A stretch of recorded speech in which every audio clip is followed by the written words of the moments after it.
नमस्कार। प्रथम वर्ष कला हिंदी साहित्य प्रथम प्रश्न पत्र का अध्ययन हम कर रहे हैं और प्रथम प्रश्न पत्र में मैंने भक्ति काव्य पाठ्य पुस्तक का अध्ययन करवाना प्रारंभ कर दिया है। अब हम आज द्वितीय अध्याय प्रारंभ कर रहे हैं और द्वितीय अध्याय में कबीर दास आपके पाठ्यक्रम में निर्धारित किए गए हैं।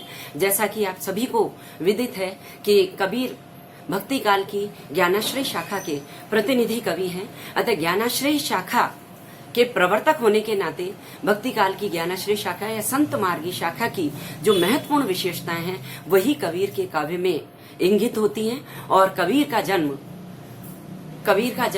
1455 में काशी में हुआ था और उनकी मृत्यु 1575 में मगहर में हुई थी। कबीर के बारे में एक इतने लोकप्रिय कवि हैं, ऐसे फक्कड़ कवि हैं कि प्रारंभिक कक्षाओं से आप अध्ययन करते आ रहे हैं। उनके परिचय के वो मोहताज नहीं है, लेकिन फिर भी मैं सामान्य परिचय और कबीरदास की विशेषताओं पर यहाँ प्रकाश डाल रही हूँ, क्योंकि इसके पश्चात हम कबीर की साखियों और कबीर के वाणियों का अध्ययन प्रारंभ करेंगे। तो कबीरदास का जन्म काशी में 1456 में हुआ और ऐसा माना जाता है कि एक विधवा ब्राह्मणी की गर्भ से इनका जन्म हुआ और जिसने जन्म देते ही उनका त्याग कर दिया था। इनका पालन पोषण जुलाहा दंपति जो मुस्लिम थे नीरू और नीमा ने किया। इनके गुरु स्वामी रामानंद थे और इसीलिए कबीर ने अपने काव्य में कहा है, काशी में हम प्रकट भये स्वामी रामानंद चेताए। और कबीरदास का जन्म चूंकि हिंदू और मुस्लिम संस्कृति का संयोग था, इसलिए हिंदू मुस्लिम दोनों धर्मों का कबीरदास सम्मान करते दिखाई देते हैं। यही नहीं, दोनों धर्मों की रूढ़ियों और आडंबरों का खंडन करते दिखाई देते हैं। खंडन की प्रवृत्ति इनके काव्य में मुख्य रूप से दिखाई देती है। और कबीरदास की पत्नी का नाम लोई था। कमाल और कमाली इनके दो पुत्र पुत्री थे। जुलाहा कर्म करते हुए गृहस्थ जीवन में रहते हुए कबीर ने अपनी वाणियों की रचना की और कबीर के जीवन में उनके जीवन के अनुभूत सत्य को उन्होंने अपने काव्य में प्रस्तुत किया है। और उनके संपूर्ण काव्य को 3 भागों में बांटा जाता है। साखी सबद रमेनी में उनके संपूर्ण पद बीजक नामक ग्रंथ में संकलित है, जो इनके शिष्य धर्मदास ने संकलित किए थे। और कबीर दास के काव्य पर हमें आदिकाल के सिद्ध नाथ साहित्य का प्रभाव स्पष्ट रूप से दिखाई देता है, सूफी संतों का प्रभाव दिखाई देता है, तो दूसरी ओर शंकराचार्य के अद्वैतवाद का प्रभाव भी दिखाई देता है। अब मैं यहाँ पर कबीर दास के काव्य की क्रमगत विशेषताओं को क्रमशः प्रस्तुत कर रही हूँ और बहुत संक्षिप्त में यहाँ वर्णित करूंगी, क्योंकि निर्गुण ज्ञानाश्रय शाखा की विशेषताओं में भी कबीर दास के काव्य की विशेषता हमें स्पष्ट दिखाई देती है।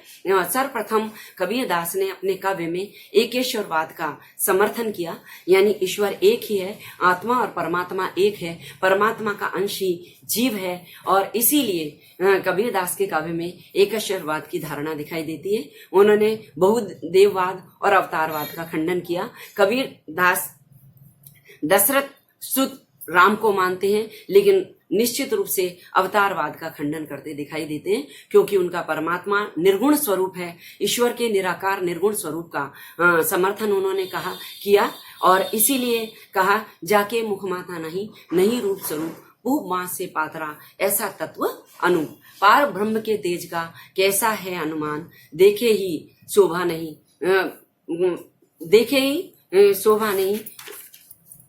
कहीं बे को शोभा नहीं, देखे ही परमान। यानी ईश्वर के निराकार निर्गुण स्वरूप का समर्थन कबीरदास करते हैं। नारी की निंदा उन्होंने की, क्योंकि नारी को वो सांसारिक माया मोह का प्रतीक मानते हैं। नारी की झाया परी अंधा होत भुजंग, कबीरा तिनकी कौन गति, नित नारी के संग। इस तरह कहकर नारी को माया स्वरूपणी माया माना उन्होंने और ईश्वर की प्राप्ति में माया को उन्होंने बाधक मानकर कहा, माया महा ठगनी हम जानी। इसी प्रकार जीवन की क्षणभंगुरता का चित्रण उन्होंने किया है। पानी केरा बुदबुदा असमानस की जात। बाह्य आडंबरों और अंधविश्वासों का उन्होंने दोनों धर्मों के, चाहे हिंदू या मुस्लिम धर्म, दोनों का खंडन किया। बलि प्रथा हो, चाहे तिलक छापा हो या तीर्थ यात्रा हो, सबका खंडन उन्होंने किया। पाथर जोड़ी नहीं काकर पाथर पूजे हरि मिले, तो मैं पूजू पहाड़, ताते तो चाकी भली पीस खाए संसार। यानी पत्थर की पूजा, मूर्ति पूजा का उन्होंने खंडन किया और काकर पाथर जोड़ के मस्जिद दीन बनाई, ताचड़ी मुल्ला बांग दे क्या बहरा हुआ खुदाई। तो दूसरी ओर मुस्लिमों पर भी फटकार लगाई, मुस्लिमों के नमाज अजान का भी उन्होंने विरोध किया। इसी प्रकार रहस्यवाद की प्रवृत्ति कबीरदास के काव्य की एक महत्वपूर्ण विशेषता है। तो पहले ये समझना चाहिए कि रहस्यवाद क्या है। जहां आत्मा परमात्मा के रागात्मक संबंधों का, प्रेम संबंधों का चित्रण होता है, वहां रहस्यवाद होता है। यही कारण है कि कबीर के काव्य में आत्मा उनकी एक स्त्री है और परमात्मा को पुरुष के रूप में उन्होंने चित्रित किया है। दुल्हिन गाओ मंगलाचार, हम घरी आए राजा राम भरतार। यानी राम पति हैं मनुष्य की आत्मा के। और रस चित्रण की दृष्टि से श्रृंगार रस और शांत रस दिखाई देता है। भक्ति के चित्रण में शांत रस होता है, लेकिन चूंकि मनुष्य की आत्मा परमात्मा को प्राप्त के लिए व्याकुल है, इसीलिए वहां श्रृंगार रस का वियोग वर्णन भी दिखाई देता है। बहुत दिनन की जोबती बाढ़ तुम्हारी राम, जीव तरसे तुम मिलन को मन नहीं विश्राम। इस प्रकार का नेत्र उनके आत्मा के अंधे हो गए हैं और ना जीव में छाले पड़ गए। इस तरह के जो की पंक्तियां भी कबीर ने अपने काव्य में प्रस्तुत की है। गुरु को बहुत अधिक महत्ता दी है कबीरदास ने। गुरु की महत्ता उनके काव्य की महत्वपूर्ण विशेषता है। गुरु गोविंद दो खड़े काके लागू पाए, बलिहारी गुरु आपने गोविंद दियो बताए। राम नाम के पटन तरे देवे को कछ नहीं, काले गुरु संतोष ये होंस रही मनमाई। यानी गुरु ने राम नाम का जो मंत्र दिया है, उसी के माध्यम से, गुरु के माध्यम से ईश्वर की प्राप्ति होती है। इसी श्रद्धा के साथ वो गुरु को बहुत अधिक महत्व देते हैं। नाम स्मरण पर भी इसीलिए गुरु कबीरदास ने बहुत अधिक बल दिया है कि राम के दर्शन की तुलना में राम नाम का स्मरण अधिक महत्वपूर्ण है। इसीलिए कहते हैं भगति भजन हरि नाम है, दूजा दुख अपार, मनसा वाचा कर्मणा कबीर सुमरन सार। यानी नाम स्मरण से ही मनुष्य की मोक्ष की प्राप्ति होती है, संसार से मुक्ति होती है। और इसीलिए कबीर की आत्मा निरंतर परमात्मा को पुकारती रहती है। इसीलिए वो कहती है, ये तन जा रहा हूं मसी करूं, लिखो राम को नाम, लेखनी करूं करम की, लिखी लिखी राम पटाऊं। इसका मतलब ये है कि परमात्मा के प्रति सर्वस्व समर्पण का भाव कबीर के काव्य की एक विशेषता है। प्रेम का पाठ सूफियों के प्रभाव से हम कबीर पढ़ाते दिखाई देते हैं। पोथी पढ़ पढ़ जग मुआ, पंडित भया न कोई, 2.5 अक्षर प्रेम का, पढ़े सो पंडित हुए। यानी सबसे ज्यादा महत्वपूर्ण यह है कि मानवता का पाठ कबीर ने पढ़ाया, प्रेम का पाठ पढ़ाया, भाई आडम्बरों का खंडन किया और समाज सुधार की भावना कबीर के काव्य की एक महत्वपूर्ण विशेषता है। और इसीलिए हठ योग साधना का प्रभाव भी हमें कबीर के काव्य में दिखाई देता है। नाथों और सिद्धों के प्रभाव से इंगला पिंगला सुषुम्ना नाड़ी सहस्त्रार कमल की बात और उस निर्गुण पार ब्रह्म परम ब्रह्म की साधना, हठ योग साधना का वर्णन उन्होंने किया। और यही कारण है कि कबीर के काव्य में कहीं कहीं सीधी भाषा के स्थान पर उलट बासियां दिखाई देती है। एक अचंबा देखा भाई, ठाड़ा सिंह चरावे गए।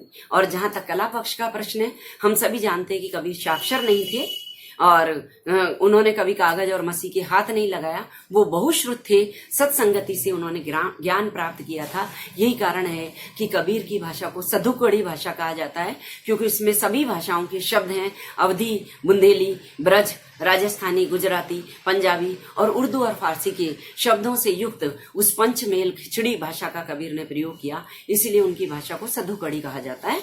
शैली उनकी मुक्तक है, क्योंकि दोहा जैसे अनुभूत सत्य की साखियों के माध्यम से उन्होंने अपने ज्ञान को व्यक्त किया, अपने काव्य की रचना की। इसलिए शैली मुक्तक है और काव्य रूप भी मुक्तक है। दोहा और साखियों, शब्द और रमेनियों के माध्यम से उन्होंने अपने पद लिखे, वाणियां लिखी और अलंकार स्वाभाविक रूप से उनके काव्य में आ गया है। उपमा, रूपक, उत्प्रेक्षा सभी दिखाई देता है, लेकिन प्रयत्न के द्वारा हमें कबीर के काव्य में अलंकारिकता नहीं दिखाई देती। जैसे पानी केरा बुधबदा असमानस की जात, रूपक अलंकार आ जाता है।